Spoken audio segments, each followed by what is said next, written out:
Good evening and welcome to the Ghosts of Glenrothes.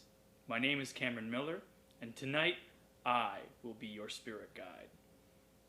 A toast to the ghost has become a tradition at several distilleries across Scotland, but none as unique as the Glenrothes.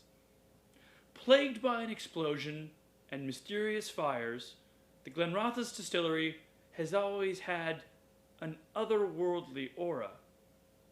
Perhaps this is due to the distillery sharing land with the local graveyard. Or perhaps it's the unfortunate anniversary it shares with the Taybridge disaster of 1879. This connection to the other side has led to many a dram being raised in celebration of the spirit and spirits of the Glenrothes. One such spirit is toasted more than any other, the spirit of Biawa Baiwe Makalaga. Born sometime between 1887 and 1890 in what is now modern South Africa, he was one of two African boys rescued from famine at the turn of the 20th century by a Major James Grant. Biawa was taken back to Scotland, where he served the eccentric major as pageboy and eventual butler, before serving in the Northampton Regiment during World War I as the 3rd Battalion. After the war, he returned to his adopted home of Rothes, where he lived at Glen Grant House and even played a part on the amateur football team as goalkeeper.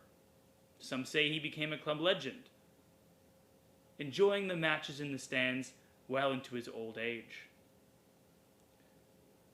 Eventually, 40 years after the passing of the Major, in 1972, Biawa passed away, a world away from his original home in Abelard Hospital, Banffshire, Scotland. 7 years after his death, following the installment of a new pair of stills at the nearby Glenrothes distillery, the ghosts of Biawa began to disrupt life in Rothes. At first it was merely rumors of a spirit upon the grounds, but one fateful evening, while locking up, a warehouse worker caught movement at the corner of his eye. Knowing he was the only one there, he called out. Perhaps someone had snuck in to get a whisper of the spirit. No one called to his heed. So again, he called out, rounding the still, but instead of flesh and bones, he was met by a spectral visage. Bolting from the still house, he ran to the pub and conversed with his colleagues. Many didn't believe, but one piped up and said he'd seen the ghost as well, and something had to be done. Enter our would-be ghost hunter, university professor Cedric Wilson. Upon hearing of these ghostly tales, he began an investigation that revealed something interesting. These new stills had disrupted a ley line.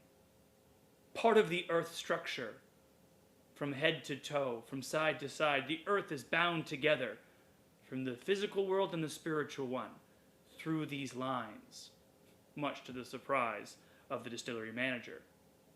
After remedying the placement of these stills, Wilson concluded that all was still not well at the distillery.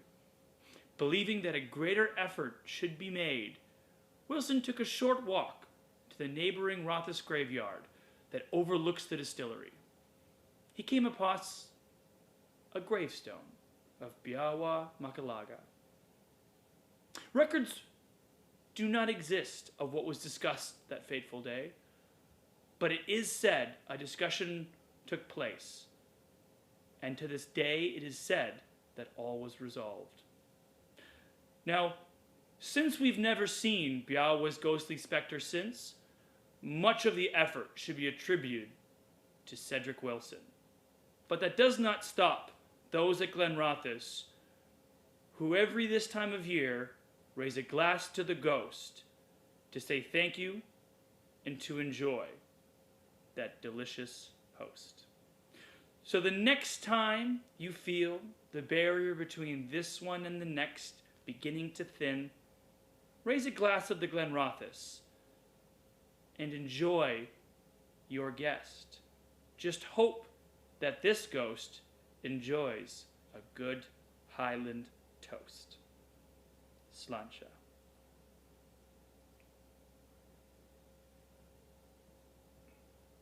Good night.